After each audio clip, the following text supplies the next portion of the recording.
Early in my business, I found myself involved in every detail and decision. I learned the hard way that I was a bottleneck in my own business. I was micromanaging everything, from approving every little bit of marketing to overseeing customer service and running our events. I thought I was ensuring quality, but in reality, I was slowing everything down. My team constantly waited for my go-ahead, and the workflow became incredibly inefficient. I was also quite reluctant to delegate. I had a willing team, but I just couldn't let go of some tasks because I felt like I was the only one who could do them right, or that it would be just so much faster if I did them myself. I was overwhelmed, juggling too many responsibilities that others could easily handle. I was exhausted, and I bet my team felt frustrated and underutilized. Finally, there was my slow decision-making. I overanalyzed every choice because I didn't want to make mistakes and I wanted everything to be just perfect. This led to some missed opportunities and stalled projects. For example, we had a great marketing campaign ready, but taking my sweet time to approve it meant we ended up scrambling and wasting valuable marketing time. At one point, I remember one of my team members calling me Ms. Lastminute.com. It was funny, but I got what she meant. Now, realizing these patterns in my leadership was a game changer. I started trusting my team more, delegating tasks, putting in place project plans, and empowering the team to make decisions. We established really clear processes to streamline decision-making, allowing us to act quickly and efficiently. And by stepping back and removing myself as a bottleneck, my business not only grew, but also became a more enjoyable place to work, both for my team and for me. And team members started to work together better and more proactively to move projects forward. This is a topic that I love, and it's why I'm excited about today's guest and our conversation about how to stop being a bottleneck in your business.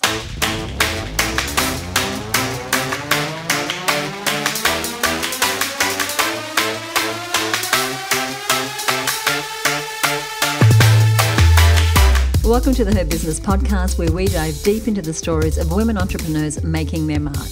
I'm your host, Susie Daphnis, and I'm the CEO at HerBusiness. Today I'm joined by HerBusiness member and renowned expert on hiring and teams, Kristy-Lee Billett of People Powered PR.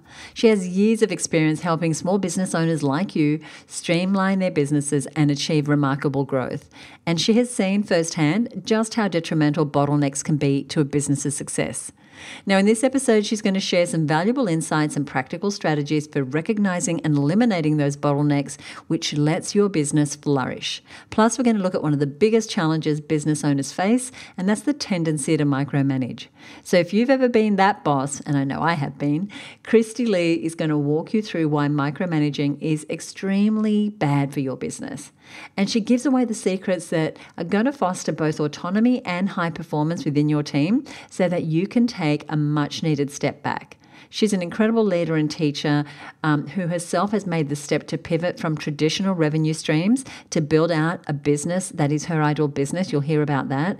And I think you'll really enjoy that part of the conversation. And she believes that leadership is truly a learnable skill, not an innate trait. And thank goodness for that.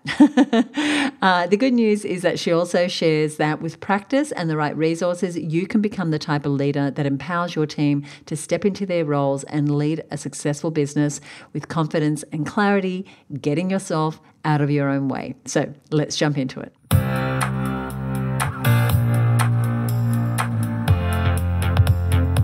Hey, Kristy-Lee, great to have you here.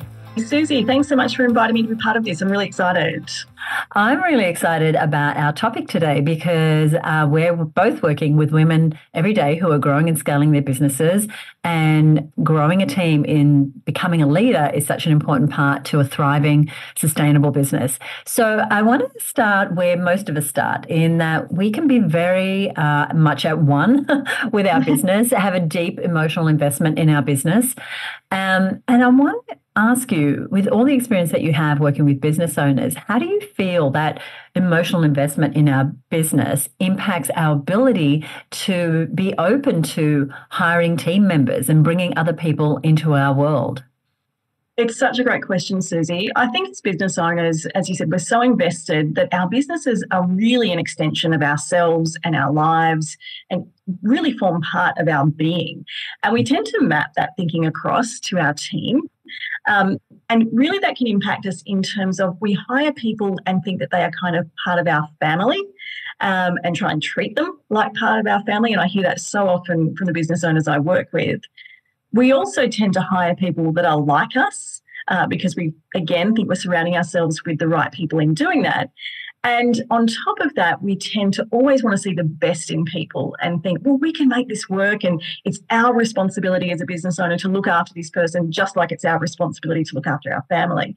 And it can really blur the lines of how we are best and most effectively able to lead and manage people, and taking on too much because we've sort of embedded this team into our lives overall. And that can become really challenging. And that's one of the biggest problems that I see business owners face when they're so invested in their own business, they bring that investment to their team, and they kind of expect their team to be equally invested in the business, which is very much a trap that a lot of business owners fall into. Oh, that's so interesting. And I know I've definitely been there. And ultimately, we're probably the ones who are working on the weekend, we're staying late at night, and we're doing all the things that need to be done because it is our business and ultimately we're responsible. Not that we should be working on weekends and working into the evenings. That's what we bring on team for. But I think really knowing that our baby, as a lot of us refer to our business, is not everyone else's concern. Right. One of the things that we need to do as business owners is start to transition from being in all the details to actually delegating and having a team take on things that we've previously been responsible for. What psychological challenges do you think small business owners face with that transition, and how can they effectively evolve to have thinking that does allow them to focus on their key genius and allow the team members to do some of the other detail?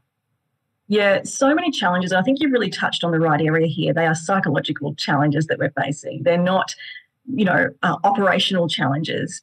It's really hard sometimes to step into that mindset of being the boss in the business. And there are a few issues that tend to come up commonly.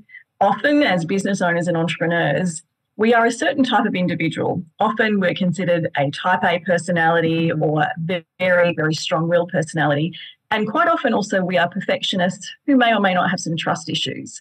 So we always have the perception we can do it better, that we can do it faster, that it's easier if we do it ourselves. And the truth is that thinking holds the growth of our businesses back. And the reality is we shouldn't be expecting our team members to do things as fast or as good or as perfectly as we would, because it's not their business. And if they were that way wired, they'd be running their own businesses, not working for us. So I think the biggest psychological challenge is around dealing with all of that and really unpacking our expectations, because quite often we put our team members on a pedestal expecting really huge performance from them in line with what we would do. And I think that is kind of an unrealistic expectation, and it sets us up to fail because, as I said, our team members would be off running their own businesses if they were, that sort of wired that way. So I think getting our expectations right is really important. And I'm not saying we should expect poor performance at all, but we should be realistic about what our team members can do. I often say to my clients, whatever time it takes you, double it.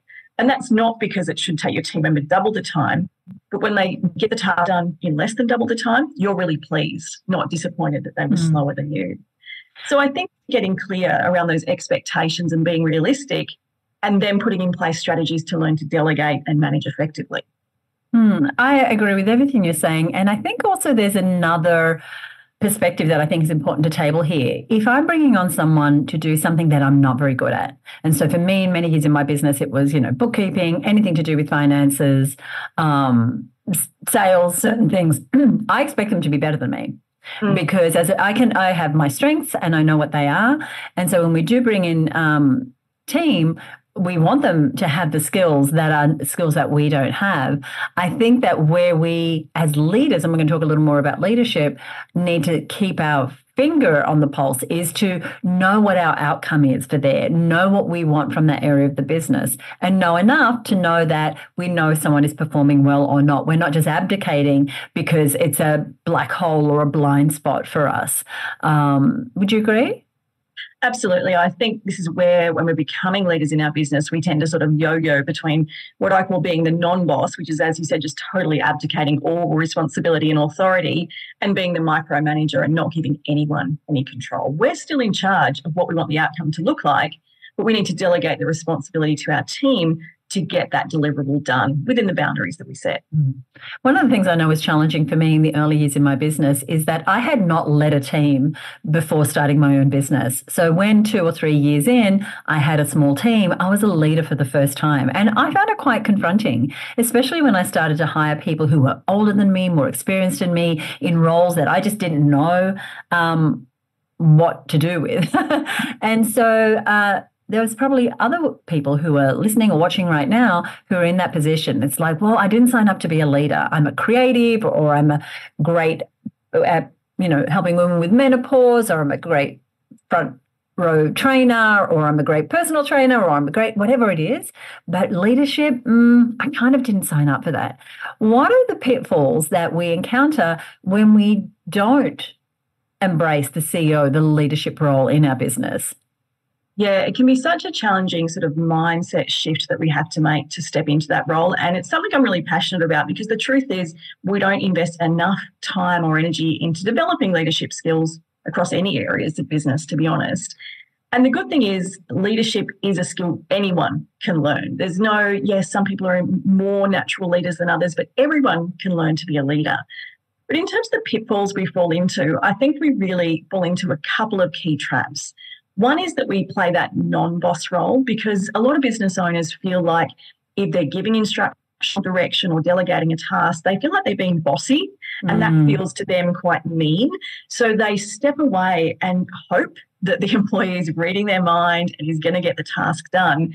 And of course, that ends up in a cycle of frustration, things not getting done, managing performance. But the problem is we haven't been clear in our communication, because like Brené Brown says, clear is kind.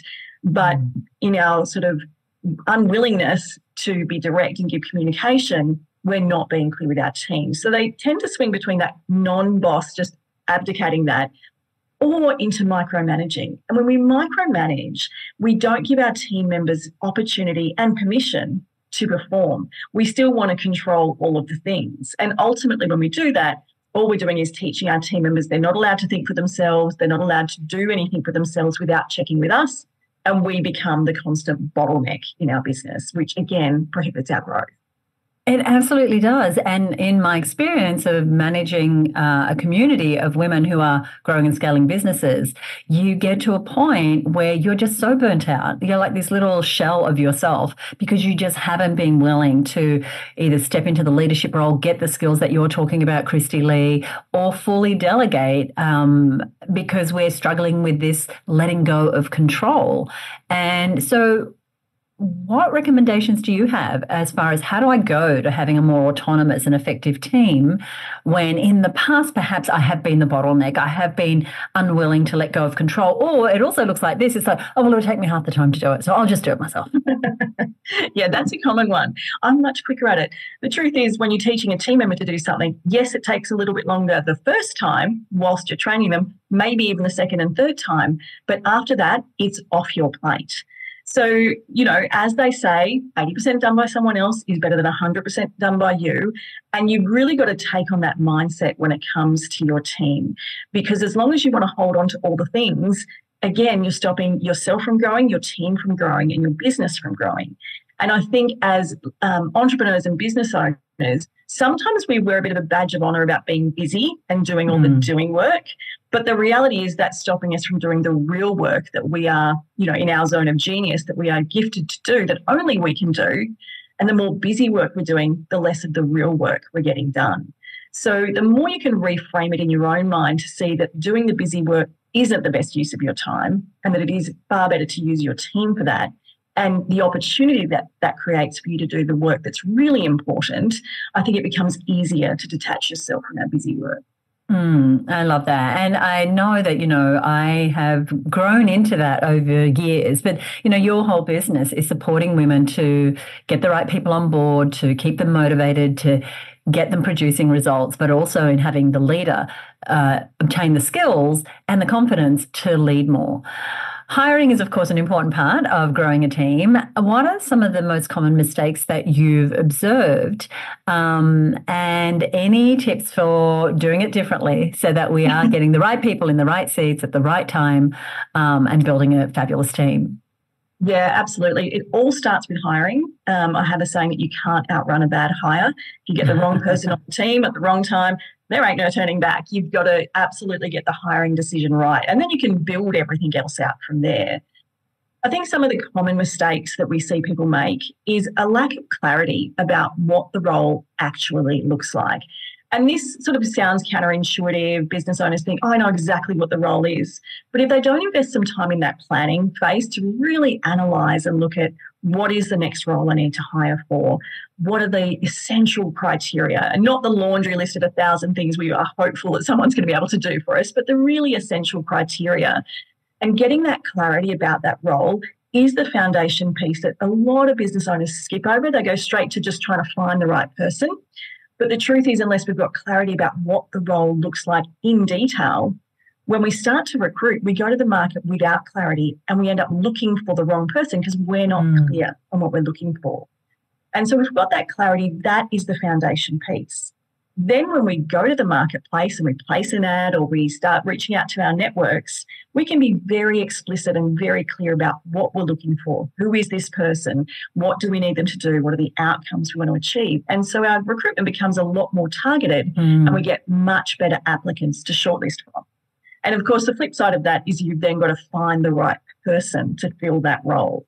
And that comes down to them having the right skill set, them being motivated and wanting to do this work, and most importantly, being fit for your team, having a values alignment and really being the right cultural fit for your team. And all three things are equally important. Wonderful. Well, alongside this interview, we're going to give you some details where you can follow up with Kristy-Lee and take a look at how she's supporting leaders to step into that leadership role and bring on amazing team members. I want to ask you, Kristy-Lee, about your business. And you as a business owner, you've been in business for a number of years, just like I have. You have made some changes to your business model. And I see this all the time. We start a business, it grows into something that might be making money, might be keeping us too busy. But at some point, we might decide, okay, great, I've been in business long enough now to know that the type of business that I want is this, not this. Can you speak to us about your decision to stop doing some things that have previously been a lifeline for the business to change the model? Take us behind the thinking of doing that. It's been a process. There's no Susie, as you were aware of. But I've had an inkling and a pull for a period of time now that there is a different way to do things. And it has taken time, and it's taken a lot of courage, to be honest, to make that shift really definitely away from a particular revenue stream that was very profitable and that, as you said, was the lifeline for the business for a number of years. And really it's been about the realisation that just because everyone is doing things a certain way and therefore the market has been trained and conditioned that that's how my industry does things, doesn't mean there's not a different way of doing things. And it's really my role to educate my clients and the market that there is an alternative way to doing things.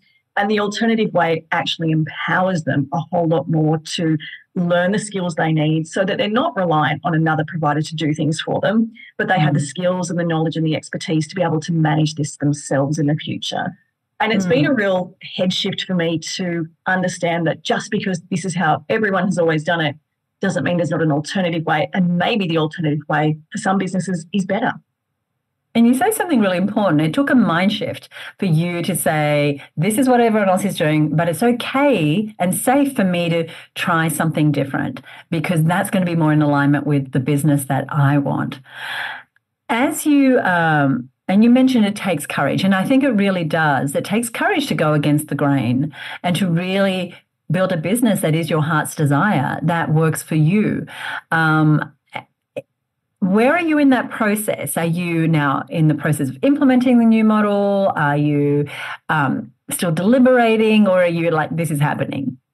I bet this is happening. So here we are in the implementation phase. There's obviously going to be a transition period and some different things that I'm going to trial in that process. But I'm really excited about the future direction because I can now see it clearly. I think for a long time, and I think a lot of business owners would identify with this, I was stuck in the weeds of, but how am I going to make this change? Rather than being definitive about what the change could look like and then figuring out the how, I really got stuck down in that. So now that I've made that decision, it's actually cleared up a lot of headspace to navigate through that transition. So I'm in the implementation and the rebranding and lots going on behind the scenes, but I'm really excited about the opportunities it's creating. And I love the steps that you said. I created the vision for it, and then I figured out how. I didn't start from here going, how am I going to do this? You had a clear picture, and then you worked backward from that, which is exactly how we create in our business and our lives the things that we want. Obviously, one of the considerations when we cut off a line of our business or we change our model or we change the products and services is that we're looking at a return on investment for our time and energy and that of our team. As a business owner, how do you prioritize and measure key performance indicators to let you know that, okay, this is now going to make it a more profitable or more successful business for me? Yeah, I think there's a few things that I do. I mean, as you said, I firstly get clarity about the outcome. So I know what I'm working towards so I can measure against that. Thankfully, I'm a bit of a numbers nerd and I love numbers and data. So that's kind of helpful in this situation. So I do look at the numbers every month and every quarter and every year to make sure that things are on track. And I think from my very early days in running my first iteration of this business, I was across profit margins and revenue streams and all the nuances because I needed to monitor it as I was growing because I had quite a big team. I had 10 consultants back then. I needed to be across the numbers. So that's really gifted me an ability to very quickly see the numbers when I'm doing those check-ins. So I think having the clarity of the destination that you're sort of working towards is really helpful, but also keeping an eye on the numbers. And I'm also very intentional about what activities are going to help move me in that direction. And I'm trying to make all the decisions in my business around, is this helping me move to there or is it distracting me and taking me somewhere else, and setting daily intentions to help me get there. I love that. And, it helps to be a numbers nerd. And even if you're not, I think there are some key metrics in any business that allow us to know I'm on track or I'm off track. And so when you think about bringing on a new product or service, knowing, like you said, how is it going to impact your time, your energy, your resources, the bottom line. But I love that you have a practice, Kristy-Lee, of regularly looking at your numbers. And once we have a team, like it's not just, there's enough money in the bank, I can pay my rent and, or whatever. It's a different sort of responsibility. And when you're working with women business owners and they're considering, if I bring on a new staff member, it's going to cost me that much. It might eat into my profit, especially when they're small businesses and they went from earning, getting all the income from the business to now having these real expenses. How do you have them think about profit and money in their businesses? Yeah, that's a great question. I'm often talking to businesses who are looking to grow those first few roles. That's where I see a lot of concern in this space. Once you get to 10 staff, you're pretty okay to manage that. But sometimes it's looking at it to say, have I got a buffer there so that I feel safe that I could pay this person's wage for, let's say, 3 months. If nothing else changed, I would feel safe. And for our risk-adverse business owners, that is a great model because they feel safe and secure in moving forward with that decision. I think that the other flip side of that is we also then leave it too late to hire, and we're in the weeds and it's really hard to get out of. So I think hiring early is really important, but being realistic about understanding what this person is going to cost you, whether they're an outsourced or a direct employee, and making sure that whatever your revenue is and your profit is, that you've got that buffer to help you navigate those first few months. And I think the thing we don't think about enough is that by employing someone in our business, it buys back our time. So if they're not dollar producing, does it allow us to be more dollar producing? And I know the last hire I made in my business, I looked at it with entirely that lens, and it gave me great clarity actually as to who I needed to hire, because it was everything that was going to free up my time to be more deliverable in my business. Yeah, such an important point. As we bring on people, not just looking at how does that fill another gap, but it's how does it give me more time and energy to focus on the things that I want to do, or to work less, or to not be burning myself out. How many years have you been in business now? Since 2006. So we're very 2006, so it's coming up to 20 years. Well, it's 18 years this year, right? Yeah, fantastic. Congratulations. I mean, that's a wonderful, wonderful testament to your endurance and your grit to have a business that's changed its face over the years and changed its format, but here you are still supporting business owners to grow amazing teams. You're an advisor to a whole lot of small business owners. Who are your advisors, or how, actually, let me reframe that. How have you used either advisory boards or mentors or peer-to-peer mentoring, or just getting other people on your team, people that weren't on payroll, but who are part of your advisory board? Has that been a part of your growth? And if so, what have been the benefits for you over that time? Yeah, I have always been a huge advocate for getting support in my business, and for that not to be maybe family members or anyone too close to the inner circle. So I have, from the beginning of my business, really invested in mentors, business coaches, business advisors. In fact, it was one of my very early business mentors that recommended the Australian Business Women's Network, now HerBusiness, to me, and I joined her recommendation. And being part of groups like HerBusiness has just been instrumental, really, in keeping me accountable. Having a sounding board, because sometimes we feel like we're going a little crazy in business. So knowing you're surrounded by people, having specific mentors, maybe for particular areas of growth I was focusing on, I think can be really important as well. And surrounding yourself with like-minded business people who get it. So I'm a member of the mastermind, the Her Business Marketing Success Mastermind. And that group is so powerful for me in knowing that I've got a support network. These people get what I'm trying to do, and they're always championing each other to achieve that success. So from the beginning, I have been willing and ready to invest in mentors, business coaches, advisors, and making sure I'm surrounding myself with the right people to support my business growth. I've done the same thing. I've been in business 30 years this year, Kristy-Lee, and I know that I don't know where I would be had I not done the courses and got the mentoring and joined the mastermind and asked for the advice and had an advisory board and met with peers and like-minded women again and again to keep me on track. It's just made that ride so much easier. At Her Business, we have a tagline that, as a member, I'm sure you know, which is do what you love every day. What does an ideal day working in your business look like where you know I'm doing what I love? Such a great question. And as I was reflecting on this question, I thought this morning was exactly doing what I love every day. So I love coaching, advising, guiding, and supporting other business owners to achieve success in their business via their team, largely. And so first thing this morning, I was in our members' Facebook group, answering questions, providing advice, sending an email with a whole list of resources to help people move forward, answering responses on my Boxer chat with my coaching clients. And that is really what I love doing every day, seeing them say, look at me, I can do this now, and taking huge steps in their leadership journey and their boss journey, and getting unstuck in all the weeds that tends to happen when we have team and there's compliance issues and there's challenges. Just seeing them rise above that and navigating and learning those skills is what I love doing every day. Thank you so much for joining me. I've loved this conversation. As I mentioned, check out the details around this interview to get in touch with Kristy-Lee. You're awesome. Thank you so much. Thanks so much, Susie.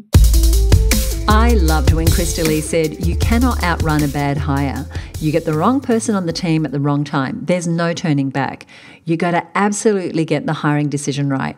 Now, trust me, I have tried to outrun a bad hire, but ultimately, part of becoming a great leader is making the right hiring decisions and managing those people. They are such an important part of your business growth, and our team are our greatest alliances, I feel, when we can get the hiring right. Now, if you'd like to tap into our treasure trove of leadership and management resources inside the Her Business Network, where we help women become better leaders and support them in stepping into the CEO role, then head on over to herbusinessnetwork.com and you'll immediately get access to me and other women who are growing and scaling profitable businesses and looking to become great bosses. Now, Kristy-Lee's contact information is over on our show notes page at herbusiness.com/265. I've known Kristy-Lee for many years. She has helped many of our members grow their teams and make the right hiring decisions. So I recommend that you check out her programs. She's often running free webinars. She has a membership. She has a podcast. So do check her out over at herbusiness.com/265. And if you think the Her Business Network might be the community of supportive women that you want to be around, then check us out at herbusinessnetwork.com. Now, I love doing this show for you, and I love it when one of our listeners shares the show with their friends or sends me a message. And so I want to give a big shout out today to Bridget Hallam of Throw Your Leg Over. Now you might think, what a weird business name, but let me tell you what she does. She's a digital nomad, and with her partner Alan, she runs motorcycle adventures. Very cool, right? She's ridden over 175,000 kilometers to up in Australia and Europe, and one of their favorite things, her and her partner, is to share those adventures with others. And they do that through awesome riding tours in Australia and Europe, through their motorcycle guidebooks. They have a monthly membership, and they do the European Alps tour, which, as this episode is going to air, is just about to start.